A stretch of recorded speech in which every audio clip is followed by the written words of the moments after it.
السلام علیکم ناظرین، میں ہوں شہاب خان اور آپ دیکھ رہے ہیں ایم پی نیوز۔ اہم خبر سے آپ کو آگاہ کرتے چلے کہ کرکٹر شعیب ملک اور اداکارہ عائشہ عمر کے حال ہی میں کرائے گئے ایک بے باک فوٹو شوٹ نے سوشل میڈیا پر ہلچل مچا رکھی ہے۔ نجی ٹی وی چینل 24 نیوز کے مطابق شعیب ملک اور عائشہ عمر نے یہ فوٹو شوٹ ایک میگزین کے لیے کرایا، جس کی تصاویر سوشل میڈیا پر وائرل ہو رہی ہے اور سوشل میڈیا صارفین کی طرف سے سخت ناپسندیدگی کا اظہار کیا جا رہا ہے۔ اس فوٹو شوٹ کی تصاویر شعیب ملک کی طرف سے انسٹاگرام پر شیئر کی گئی ہے۔ اپنی ایک پوسٹ میں انہوں نے لکھا ہے کہ مجھے ہمیشہ اپنے دوستوں کے ساتھ کام کر کے خوشی محسوس ہوتی ہے، چنانچہ مجھے عائشہ عمر کے ساتھ کام کر کے مزہ آیا۔ اس فوٹو شوٹ پر جہاں لوگ دونوں کو تنقید کا نشانہ بنا رہے ہیں، وہیں کچھ صارفین استہزائیہ انداز میں شعیب ملک کو ان کی اہلیہ ثانیہ مرزا کے ڈراوے بھی دے رہے ہیں۔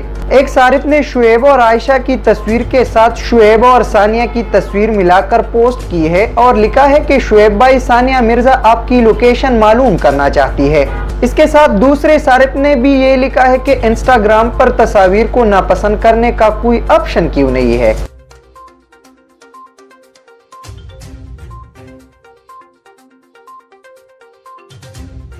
کرکٹر شعیب ملک اور اداکارہ عائشہ عمر کے حال ہی میں کرائے گئے ایک بے باک فوٹو شوٹ نے سوشل میڈیا پر ہلچل مچا رکھی ہے۔ نجی ٹی وی چینل 24 نیوز کے مطابق شعیب ملک اور عائشہ عمر نے یہ فوٹو شوٹ ایک میگزین کے لیے کرایا، جس کی تصاویر سوشل میڈیا پر وائرل ہو رہی ہے اور سوشل میڈیا صارفین کی طرف سے سخت ناپسندیدگی کا اظہار کیا جا رہا ہے۔ اس فوٹو شوٹ کی تصاویر شعیب ملک کی طرف سے انسٹاگرام پر شیئر کی گئی ہے۔ اپنی ایک پوسٹ میں انہوں نے لکھا ہے کہ مجھے ہمیشہ اپنے دوستوں کے ساتھ کام کر کے خوشی محسوس ہوتی ہے، چنانچہ مجھے عائشہ عمر کے ساتھ کام کر کے مزہ آیا۔ اس فوٹو شوٹ پر جہاں لوگ دونوں کو تنقید کا نشانہ بنا رہے ہیں، وہیں کچھ صارفین استہزائیہ انداز میں شعیب ملک کو ان کی اہلیہ ثانیہ مرزا کے ڈراوے بھی دے رہے ہیں۔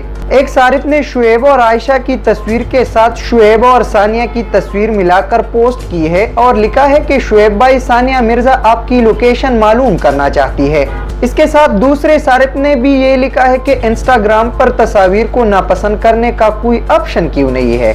مزید ویڈیوز اور اپڈیٹس کے لیے دیکھتے رہیے ایم پی نیوز۔